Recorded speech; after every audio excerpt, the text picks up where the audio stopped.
Olá, família! Sejam todos bem-vindos ao estudo diário das Escrituras.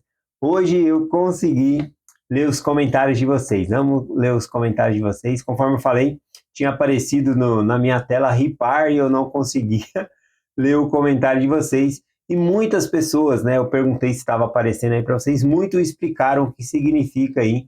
E aí eu vou ler alguns comentários aqui. A irmã Terezinha Maria dos Santos, ela comentou aqui que ela não conseguiu comentar porque apareceu a palavra ripar ali, tá bom? A Lúcia de Fátima, né, de Linger, aqui ela colocou que apareceu para ela ripar e ela ripou, né? E aí ela termina a mensagem dela aqui dizendo até amanhã. O que é esse ripar? Eu estou explicando conforme vocês mesmos mandaram as mensagens aqui explicando o que é ripar o vídeo. Ripar o vídeo é impulsionar o vídeo no YouTube para que ele alcance maior número de pessoas. Quando nós damos um like, um joinha aí, ou fazemos um comentário, o YouTube entende que é relevante e ele já espalha para mais pessoas. Mas essa ferramenta Ripar, ela faz isso com mais impulso, tá bom? Então, se aparecer aí, porque está sendo seletivo, o YouTube ele está colocando em algumas pessoas para ripar em alguns vídeos. Então, se aparecer e você puder ripar, né, faz igual a irmã Lúcia aqui, ripa aí, que vai impulsionar bastante o vídeo, tá bom? Para chegar a mais e mais pessoas. Essa ferramenta do YouTube, conforme eu vi a explicação aqui de vocês, a princípio ela está sendo gratuita, tá bom? Mas depois, se a pessoa quiser ripar um vídeo de uma pessoa que ela gosta ali, né, do conteúdo, ela vai ter que pagar para fazer esse impulsiamento ali, vai pagar uma taxinha, alguma coisa assim, tá bom? Então aproveita aí que é teste do YouTube, que está de graça, se aparecer, ripa aí, tá bom? Aqui nós temos a mensagem aqui da Souli Lima, ela falou que para ela também, né, apareceu ripar, e ela empurrou para o lado e conseguiu ver os comentários e comentar também. E eu não sabia, então eu não consegui ler os comentários ontem. Mas ela falou que se aparecer ripar, só ripa e põe para o lado ali que vocês conseguem entrar nos comentários também. A Marli Vieira Alves explicou aqui também, a Júlia Xavier, a Mercedes Silva de Araújo também aqui, ela está falando que não conseguiu comentar, né? Porque estava lá a palavra ripar. Então agora com essas informações eu acho que fica mais fácil aí, tá bom? Essa questão aí. É só ripar, passar para o lado ali e aí consegue entrar nos comentários. Gratidão pela ajuda de vocês, tá bom? Fico muito grato. Vamos lá então para a mensagem de hoje. A gente está estudando aqui Doutrina e Convênios, sessão 49. É uma revelação dada a 3 missionários, Sid Higdon, Parker Pratt e Laman Cooper, né? Para ir pregar o evangelho entre os Shakers, tá bom? A gente estudou aqui Doutrina e Convênios, sessão 49, nós estudamos o versículo 1 e 2, tá bom? Que foi o mandamento ali que eles deveriam ir aos Shakers pregar. E que também eles deveriam que eles desejavam conhecer a verdade, mas não toda, e por isso era para eles ir lá pregar. Aqui, só fazendo um resumo, né? Os Shakers, o nome oficial do grupo, era uma comunidade, né? Essa comunidade, inclusive, mais para frente, ela se funde com mais duas empresas, tá bom? E tem produtos desse grupo até hoje, né? Que é chamado a Aveia Quaker, né? É o mais famoso aí tem vários produtos, né? Mas o Aveia Quaker vem desta época aí, depois que eles fundem com mais duas empresas aí. Bom, eles já tanto que parte dessa comunidade, eles eram vegetarianos, eles não comiam carne. Então, aí eles faziam esse lindo trabalho aí de produtos naturais. Os membros da igreja tinham intercâmbio com eles, faziam negociações, né? Mas aqui a gente vai ver que vai começar a haver uma desavença e aí então vai romper-se esse laço aí por enquanto, tá bom? Então vamos lá aqui na seção 49, a partir do versículo 3 aqui, diz assim: Portanto, meu servo Sid Hignon, Parp Pratt, envio-vos a pregar-vos o evangelho. E meu servo Larman será ordenado para esse trabalho, a fim de arrazoar com eles. Aqui é interessante porque o mandamento de ir pregar lá era para Sidney e para Pratt, tá bom? Porém, lá ele se voluntariou, né? Ele pediu para Joseph Smith, né? Foi lá e pediu, deixa eu ir também, né? Me designa também. e aí foi concedido nele aqui nessa revelação que ele também deveria ir, com algumas restrições, né? Aqui diz aqui, né? Para ele arrazoar com eles, ou seja, arrazoar vem da palavra razão. Você conversa com a pessoa para trazer a pessoa para a razão, né? É uma questão de conversar, tá bom? Arrazoar. Então falou que era para conversar com eles, arrazoar com eles, não conforme o que recebeu deles, não conforme a doutrina deles, mas conforme o que recebeu, né? O evangelho que ele havia recebido ali. E se eles aceitassem, seriam abençoados. A gente vai ver depois que eles vão rejeitar essa revelação aqui que os missionários vão levar ali, tá bom? Acho que o jeito também que os missionários acabam compartilhando ali, não foi um jeito muito bom ali, né? A maneira que se apresentou a mensagem, tá bom? A gente vai ver um pouquinho sobre isso ainda. Bom, aqui, conforme eu falei, uma maneira boa de apresentar o evangelho para as pessoas, principalmente pessoas de outras religiões, é edificar crenças comuns. Tá bom? Você não vai chegar lá falando, você está fazendo isso é errado, isso não é assim. Não. Você vai edificar crenças comuns. Você quer convidar alguém para a igreja, a pessoa é cristão, você fala, não, aqui fala de Cristo, né? Nós vamos falar sobre Cristo também. Então, a pessoa fica receptiva porque é algo que ela acredita. Tá bom? E o Shakers, só falando aí, essa palavra Shakers, né? Ele foi um apelido que deram na época, assim como a Igreja de Cristo, a nossa na época, deram o apelido de Mormon, né?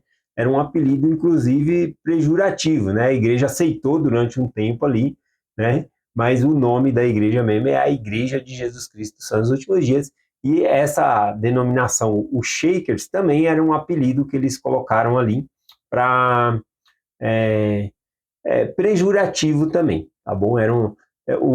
A palavra shaker, né, tem origem aí na palavra, você já tomou aí, milkshake, significa leite mexido, batido, né? Então, os shakers, eles tinham um movimento, né, de religião que o espírito mexia com eles, né? Então, daí que vem esses shakers aí, que eles colocaram esse apelido, né? Esse shaker, abalo, mexido, essas coisas aí, tá bom? Então, daí que vem esse apelido deles aí, tá bom? Então, vamos lá. O nome da igreja deles, só repetindo aqui, já que eu falei que era apelido, é Sociedade Unida dos Crentes na Segunda Aparição de Cristo, tá bom? Então, esse que é o nome, né, do grupo deles ali. Então, conforme eu falei, havia muitas coisas em comum entre nós e eles, né? Na época ali, eles eram uma comunidade, os membros da igreja também eram uma comunidade que estava se reunindo todos em Ohio. Então, também criam em Jesus Cristo, também crença comum. Então, edificar crenças comuns é importante, tá bom? Vamos lá. Aqui também, aparentemente, Laman Cooper, né? Ele queria ir pregar ele para mostrar que ele tinha razão, né? Que ele queria mostrar a nova fé aos irmãos dele. Ele pertencia, tá bom, a essa religião, o grupo ali, né? Os Shakers, e ele saiu e acabou filiando-se à igreja aqui, tá bom, a Igreja de Cristo. E aí ele queria mostrar a nova fé, né? Queria chamar eles mostrar que eles estavam errados. Então, por isso que eu falo, tem um jeito certo de chegar nas pessoas, tá bom? Não é edificando crenças comuns, tá bom? Não é batendo na pessoa, falando que ela está fazendo errada, que você vai conquistar a pessoa, não é nada disso. Então, aqui, a gente observa que havia muitas coisas comuns. O líder lá dos Shakers, ele falou para Cooper, né, que ele havia deixado a religião deles porque ele estava procurando um modo de vida mais fácil, né? Porque realmente os Shakers ali era bem rigoroso em vários aspectos, né? Conforme a gente vai ver aqui as regras que eles tinham, né? Para se aproximar de Deus, eles faziam isso com a intenção de se aproximar de Deus, que estavam agradando a Deus. A gente vai ver que eram muito rígidos também, tá bom? Inclusive o celibato, né? Se a pessoa era casada, eles incentivavam a pessoa a não ter contato físico um com o outro ali, por conta do celibato, né? Então, tinha essa questão entre eles também. Mas a gente vai chegar lá, tá bom? Vamos lá então aqui, ó, versículo 5. versículos 5, 6 e o 7. Vamos ler aqui. Diz assim: E assim diz o Senhor: Pois eu sou Deus e enviei meu Filho unigênito ao mundo para a redenção do mundo. E decretei que aquele que receber seria salvo, e aquele que não o recebesse seria condenado. E fizeram ao Filho do Homem o que quiseram, e a mão direita de sua glória tomou ele o seu poder. E agora reina nos céus e reinará até que desça a terra, para pôr debaixo de seus pés todos os inimigos. De tempo esse que está próximo. E o Senhor Deus disse: Mas a hora e o dia nenhum homem sabe, nem os anjos do céu, nem saberão até que ele venha. Bom, das coisas comuns entre os Shakers ali, não comum, né, com a nossa, uma das doutrinas deles é que Cristo já havia aparecido, né, uma segunda vez, então. A segunda vinda de Cristo já havia ocorrido por meio de uma mulher que era a líder deles, mas ela viveu um pouco antes deles aqui, né? O nome dela era Anli, ela viveu no ano de 1736 a 1784. Ela falou que no sangue dela corria o sangue de Cristo, né? Então eles interpretaram ali, e ela afirmava também que ela era como se fosse uma encarnação de Cristo, e que ela era Cristo, então Cristo já veio, né? Essa era a interpretação ali da escritura. A gente edifica crenças comuns, né? Mas tem coisa aqui que não tem como. Aqui vai falar na revelação que Cristo não vai vir na forma de uma mulher, nem na forma de um viajante. Ele vai vir, né? Eu acho que vamos compartilhar essa parte amanhã. Ele vai vir conforme profetizado com glória, todo mundo vai ver. Ele vai vir em poder e grande glória. Não a primeira vez que ele veio, né, ele veio de uma forma bem humilde, nasceu num estábulo ali, né? Então, na estalagem. Então, na estalagem não, no estábulo ali. Então, poucas pessoas viram, né? Testemunharam o nascimento de Cristo. Teve quem? Os pastores, teve os magos, né? Os reis magos que viajaram do Oriente, né? As pessoas ali em Jerusalém mesmo não chegaram a ver Cristo, né?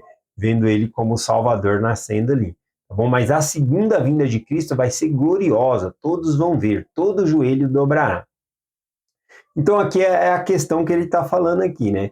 Nenhum homem sabe quando isso vai acontecer, nem os anjos, mas Deus e Jesus Cristo sabem quando isso vai acontecer.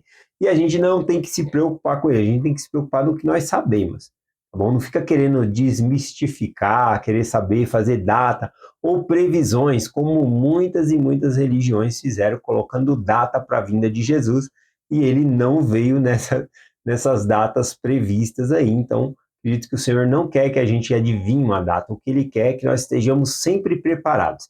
Afinal de contas, se nós morrer, já é como se fosse a segunda vinda para nós, tá bom? Vamos lá, continuando aqui, versículo 8 e o 9, diz assim: Portanto, eu desejo que todos os homens se arrependam. Veja isso, né? Ele está falando da segunda vinda, ninguém sabe quando, mas tem que estar preparado. Portanto, ele fala, o desejo dele é que todos os homens se arrependam, porque todos estão debaixo do pecado, exceto aqueles que reservei para mim, homens santos dos quais não sabeis. Digo-vos, pois, que vos enviei o meu convênio eterno, que existiu desde o princípio. Então, ele pede para que todos nós nos arrependamos e façamos convênio. Esse é o propósito dos convênios. Porque é importante aqui, ele já está trazendo a questão do convênio. Vai falar mais para frente aqui sobre o batismo, que é essencial o batismo, né, para nós entrarmos no reino de Deus. Jesus Cristo disse a Nicodemo, né, aquele que não nascer da água e do Espírito não pode entrar no reino de Deus. O batismo, ele é essencial. Já na religião ali, os Shakers, né, eles, eles acreditavam que o batismo não era algo essencial, né, muitas ordenanças ali não era um requisito essencial para voltar à presença de Deus. Tá bom? Então tem essa diferença aqui também. Versículo 10 diz assim: Aquilo que prometi eu cumpri, e as nações da terra a isso se curvarão. E se não os fizerem por si mesma, serão abatidas. porque aqueles que agora a si mesmos se exaltam serão humilhados pela força. Conforme eu falei, todo joelho se dobrará. E eu já dobro o meu joelho em oração ao Senhor, em reverência, em obediência. Então nós já nos curvamos perante o Senhor, nós já dobramos o nosso joelho, fazemos convênio com o Senhor de lembrança, né, de dobrar os nossos joelhos ao Senhor. Porém, na segunda vinda, como está falando aqui, todo joelho se dobrará.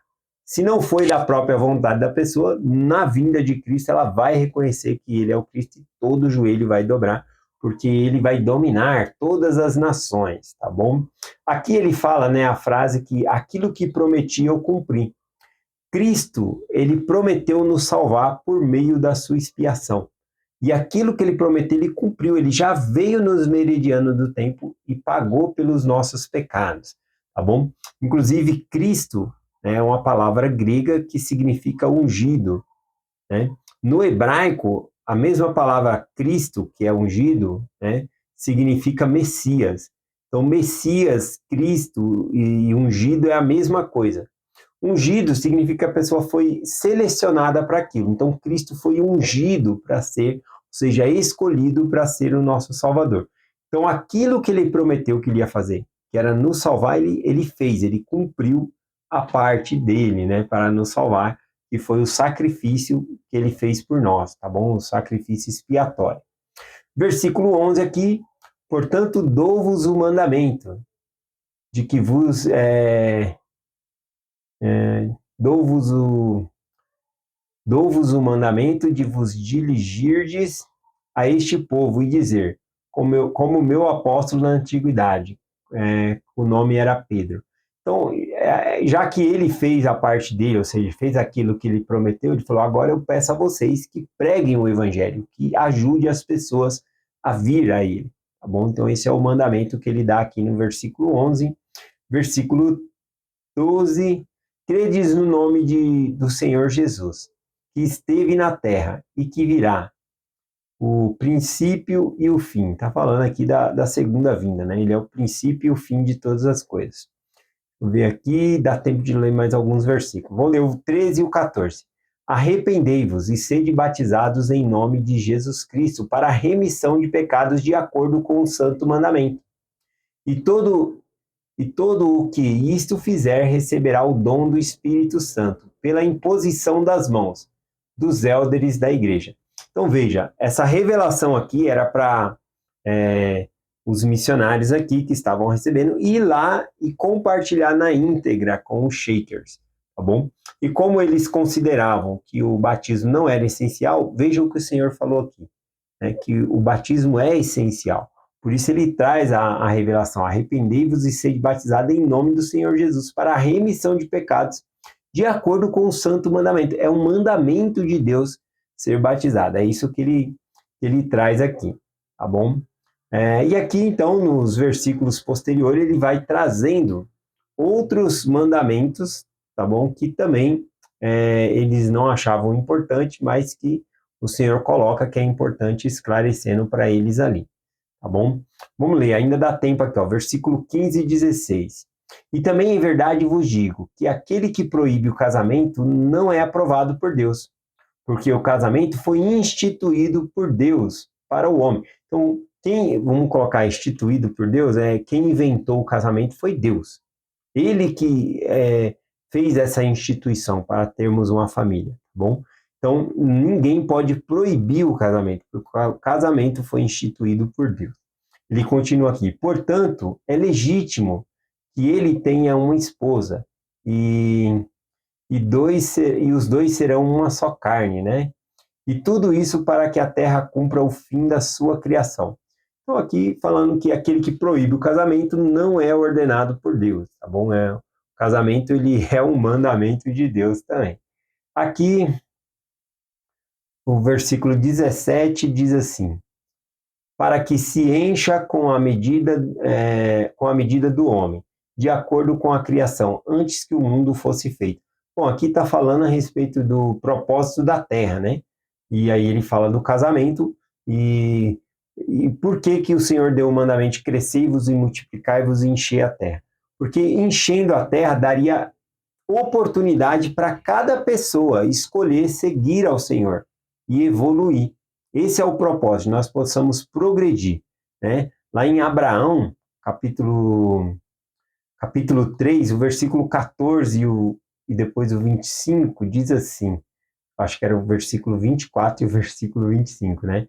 Fala lá que eles fariam uma terra onde esses poderiam habitar, ou seja, nós, tá bom? E assim os provaremos para ver se farão todas as coisas que o Senhor Deus lhe ordenar. Então essa vida é um teste, tá bom? É uma prova para ver se nós obedecemos. O propósito da terra é esse. Nós virmos aqui mostrarmos nossa fidelidade ao Senhor, nos desenvolvermos, aprendermos a obedecer a Deus, tá bom? E assim nos tornar cada vez mais semelhante a Ele, ao Pai Celestial e Jesus Cristo. É essa mensagem que nós compartilhamos em nome de Jesus Cristo. Amém. Até amanhã.